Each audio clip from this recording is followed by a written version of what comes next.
अस्सलाम वालेकुम, welcome back to my channel. कैसे हैं आप सब? उम्मीद है ठीक ठाक होंगे, खैरियत से होंगे। अगर आप मेरे चैनल पर नए हैं तो जल्दी से चैनल को सब्सक्राइब कर लें ताकि मेरे आने वाली हर वीडियो आपको मिल सके। और आप इन टिप्स को ज़रूर अपनी डेली लाइफ में अप्लाई किया करें, इससे आपके पैसे और टाइम दोनों की बचत हो जाएगी और आप लोगों की ज़िंदगी भी आसान हो जाएगी। तो चलते हैं हम अपने नेक्स्ट टिप की तरफ। फर्स्ट टिप की तरफ, जो कि ये है कि आप लोगों ने जब भी किचन में काम करने लगना है, आप लोग सब्ज़ी बनाने लगे हैं, तो आप लोगों ने जो लहसुन और प्याज है उसको पहले पानी में डिप कर लेना है। इससे ये होगा कि आप लोगों की आँखों से आंसू भी नहीं आएँगे और जो इसके अंदर से पानी निकलता है उसकी वज़ह से आपके हाथ भी ख़राब नहीं होंगे और इसके जो छिलके हैं वो भी हवा की वज़ह से इधर-उधर नहीं बिखरेंगे, जिससे आप लोगों की सफाई भी रहेगी और काम भी जल्दी हो जाएगा और आप लोगों को एक्स्ट्रा काम भी नहीं करना पड़ेगा। तो आप लोगों को ये टिप मेरा कैसा लगा आप लोगों ने कमेंट्स में ज़रूर बताना है। चलते हैं हम अपने नेक्स्ट टिप की तरफ, जो कि वो भी प्याज से रिलेटेड ही है। अक्सर ऐसा होता है कि जब हमारे घर में प्याज कम हो जाए तो हमें कम प्याज की ज़रूरत होती है, लेकिन प्याज का साइज़ जो है वो बड़ा होता है, जिसकी वजह से हमें जो बाकी जितना हमें ज़रूरत होती है उससे जो एक्स्ट्रा होता है वो हमें ज़ाया करना पड़ जाता है। जब हम रख देते हैं तो वो फिर ख़राब हो जाता है। तो उसके लिए क्या करना है, जितना हमें प्याज की ज़रूरत होती है उसको हमने पहले ही काट लेना है, उसका ऊपर से छिलका नहीं उतारना, छिलका उतारने से पहले ही हमने उसको हाफ़ करना है और हाफ़ करने के बाद जो बाकी का जितना हमें ज़रूरत है उसको हमने साइड पे कर लेना है और जो बाकी का प्याज है उसको हमने ऑयल या घी का एक कतरा लेके उसको हमने जो कटी हुई साइड होगी उसके ऊपर लगा देना है इस तरह फिंगर के साथ और इसको फ्रिज में रख देंगे। तो इस तरह ये होगा कि प्याज़ ख़राब भी नहीं होगा और इसके जो स्मेल है वो भी फ्रिज से नहीं आएगी। होप सो आप लोगों को मेरा ये टिप भी पसंद आया होगा।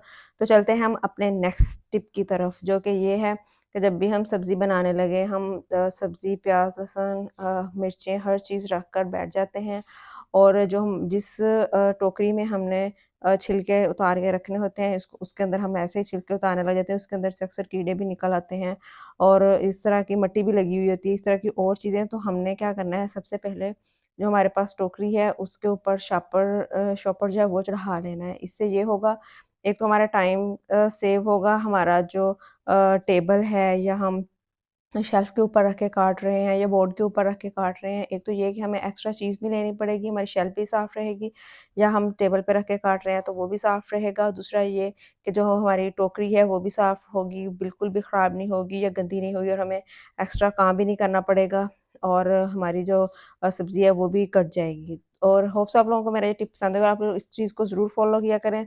इस तरह ये होगा कि हमारा टाइम भी सेव हो जाता है और हमें काम भी ज़्यादा करना नहीं पड़ता और हमारा जो हम काम कर रहे होते हैं वो भी ईज़िली हो जाता है।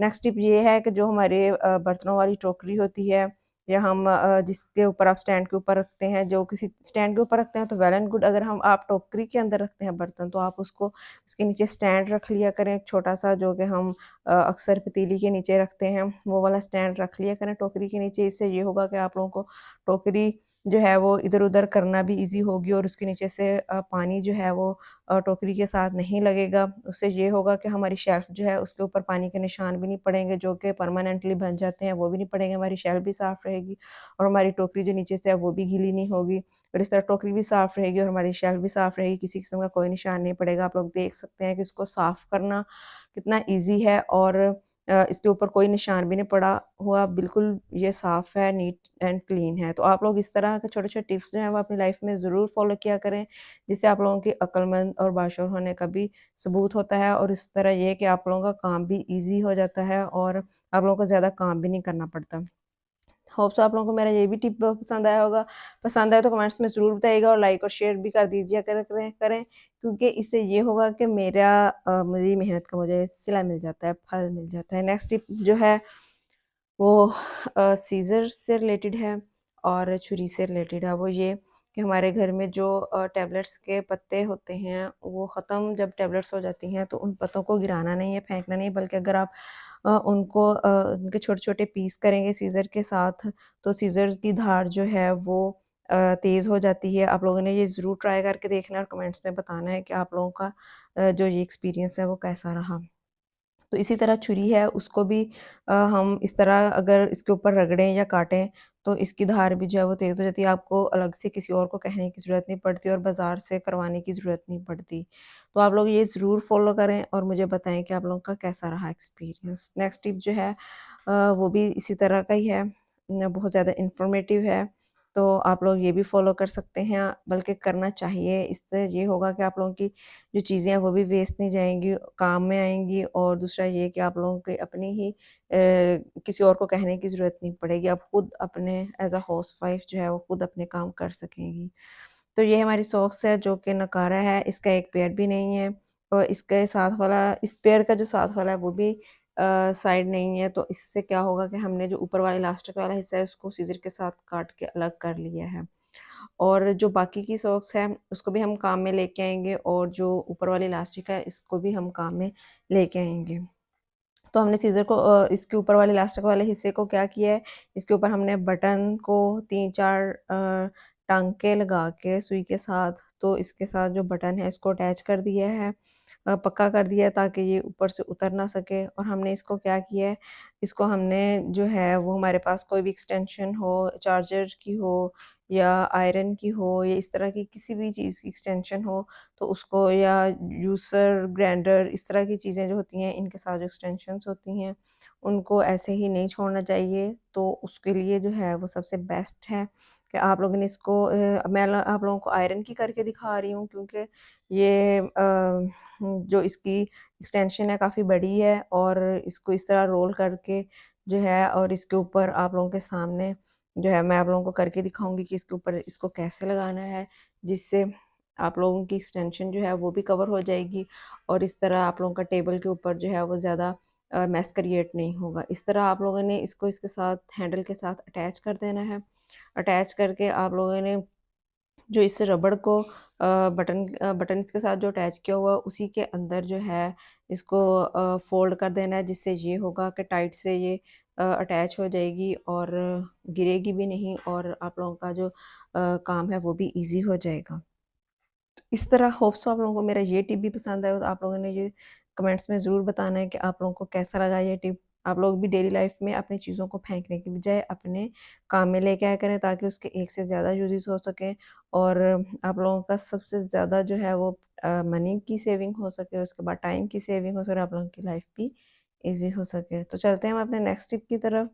जो सॉक्स का बाकी का हिस्सा था उसको हमने अपने झाड़ू के ऊपर लगाना है। ये वाला जो इस टाइप का झाड़ू होता है, इसके ऊपर ये काफ़ी हार्ड होता है, और इसकी साइडों के ऊपर काफ़ी इस तरह के बने हुए होते हैं कि वो हाथों को बहुत ज़्यादा चुभते हैं, और उसके अक्सर जो है वो कट भी लग जाते हैं। तो आप लोगों ने क्या करना है, ये वाली सॉक्स जो है वो थोड़ी रेशमी टाइप की थी जो इसके ऊपर ईज़िली नहीं आती। तो आप लोगों ने क्या करना है, अगर आप लोगों के पास इस तरह की सॉक्स है और इस तरह का झाड़ू है, तो आप लोगों ने पहले इसके ऊपर शापर जो है वो लगा लेना है। तो इस तरह ये है कि आप लोगों की सॉक्स जो जुराब है या सॉक्स है वो ईज़िली इसके ऊपर चढ़ जाएगी। ये आप लोगों के सामने है। तो आप लोगों ने इसी तरह इसके ऊपर पहले शॉपर डालना है, और फिर जो है वो सॉक्स, क्योंकि शॉपर अकेले से भी जो है वो कट नहीं लगे, लेकिन उससे ये होगा कि ज़्यादा सॉफ्टनेस नहीं आएगी, हार्ड ही होगा। तो इसलिए अगर हम सॉक्स इसके ऊपर डाल देंगे या कोई भी हम इस तरह का कपड़ा डाल देंगे, तो ये नरम हो जाएगा, और हमारे जो हाथ हैं वो डेली झाड़ू लगाने से जो है वो भी सख्त नहीं होंगे, वो भी नरम रहेंगे, और हमारा काम जो है वो भी ईज़िली हो जाएगा। और इस तरह की जो इसके अंदर तीलियाँ हैं वो भी हमारे कपड़ों के साथ नहीं लगेंगी, और वो अक्सर ऐसा होता है कि रेशमी कपड़े पहने होते हैं तो उनके साथ अटैच होके वो बाहर को निकलते हैं। तो इस तरह के काम से भी हमें जो है वो निजात मिल जाएगी, और हमारा काम भी ईज़ी हो जाएगा। होप सो आप लोगों को मेरा ये टिप बहुत पसंद आया होगा। तो कमेंट्स में ज़रूर बताइएगा कि आप लोगों को इन्फॉर्मेटिव लगा या नहीं, या जो भी है तो आप लोगों ने मुझे कमेंट्स करके ज़रूर बताना, और लाइक और शेयर ज़रूर करना है। तो चलते हैं हम अपने नेक्स्ट टिप की तरफ, जो कि पंखा है। इसको हमने, अगर हम घर पे अकेले हैं या हमारे पास सीढ़ी नहीं है या कोई इतना ऊंचा स्टूल नहीं है जिसके ऊपर हम खड़े होकर जो फ़ैन है उसको साफ़ कर सकें, या कोई पकड़ने वाला नहीं है, तो आप लोगों ने क्या करना है, इस शॉवर की मदद से पहले जो फ़ैन है उसके पर हैं या जो भी, तो आपने उसको हल्का सा गीला कर लेना है ताकि उसके ऊपर जो भी मट्टी या गंद लगा हुआ है वो थोड़ा-सा मेल्ट हो जाए। इससे ये होगा कि हमें साफ़ करना ईज़ी होगा। अब हमने एक वाइपर लिया है और ये जो कपड़ा है ये रफ़ है, ठीक है? और ये बहुत ज़्यादा नरम है। इसको हमने यूज़ करना है इसलिए कि ये फिर क्योंकि ये थोड़ा नरम है और थोड़ा उभरा-उभरा सा है, तो इससे फ़ैन जो है वो साफ़ करना नीचे खड़े होके ईज़ी होगा। तो आप लोगों ने इसको इस तरह वाइपर के ऊपर लपेट लेना है। आप लोगों के पास बनियान का कपड़ा है या जर्सी का है या इस तरह का कोई भी कपड़ा है, आप लोगों ने इसको वाइपर के ऊपर लपेट लेना है और उसको धागे के साथ या सेफ्टी पिन के साथ आप लोगों ने जो है फिक्स कर लेना है। फिक्स करने के बाद आप लोगों ने नीचे ही खड़े होके जो है वो आहिस्ता-आहिस्ता से उसको साफ़ करना शुरू करना है, जितना साफ़ हो सके नीचे खड़े होके उतना करना है आपने, क्योंकि इससे ये होगा कि आप लोगों का जो टाइम है वो भी सेव होगा और आप लोगों का काम भी ईज़ी हो जाएगा। अगर आप घर पर अकेले हैं तो। आप लोगों ने इस तरह इसके साथ फिक्स करना है, फिक्स करने के बाद आप लोग नीचे ही खड़े होके तो फ़ैन को साफ़ करने की ट्राई करें। तो चले चलते हैं, मैं आप लोगों के साथ वीडियो शेयर करती हूँ जहाँ पर मैंने फ़ैन को साफ़ करना शुरू किया। आप लोगों के सामने फ़ैन है।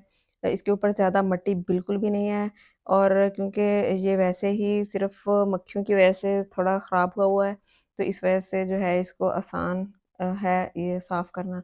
आप लोगों के सामने है कि मैंने नीचे खड़े होके ही इसको जो है वो साफ़ करने की कोशिश कर रही हूँ, जो कि आप लोगों के सामने है, बिल्कुल साफ़ हो रहा है क्योंकि मैंने इसको पहले थोड़ा-सा शावर के साथ पानी लगा लिया था, जिससे इसकी जो मिट्टी है या जो भी गंद था वो काफ़ी हद तक जो है वो पिघल गया था। तो अब इसको साफ़ करना बहुत ज़्यादा ईज़ी हो गया था। तो आप लोगों के सामने है, इसको मैंने जल्दी-जल्दी से जितना साफ़ हो सके साफ़ किया और उसके बाद जो है बाकी का जो है वो मैंने सीढ़ी के ऊपर जो है वो खड़े होके तो उसको साफ़ कर लिया था। होप्स आप लोगों को मेरा ये टिप बहुत ज़्यादा पसंद आया होगा। आप लोग भी इस तरह की अगर घर पर अकेले हैं और आप हाउसवाइफ हैं, तो आप लोग ज़रूर इस तरह के काम खुद करने की कोशिश किया करें, जिससे ये होगा कि आप लोगों का टाइम भी सेव होगा और आप एक अक्लमंद और बाशऊर बहू और बीवी के तौर पर जो है वो जानी जाएँगी और ज़ाहिर-सी बात है आप लोगों के काम से ही आप लोग की पहचान होगी। तो होप सो आप लोग इस तरह की टिप्स जो हैं वो अपनी डेली लाइफ़ में ज़रूर अप्लाई करें और अपने टाइम को और अपने पैसे को दोनों को ही सेव करें, जिससे आप लोगों की अपनी लाइफ भी ईज़ी होगी, आप लोगों को कम काम करना पड़ेगा और आप लोग जो है वो घर भी साफ़ और सुथरा रहेगा। तो आप लोग देख सकते हैं कि फ़ैन बिल्कुल साफ़ हो गया है। आप लोगों ने कमेंट्स करके ज़रूर बताना है कि आप लोगों को मेरा वीडियो कैसा लगा। थैंक यू, अल्लाह हाफ़िज़।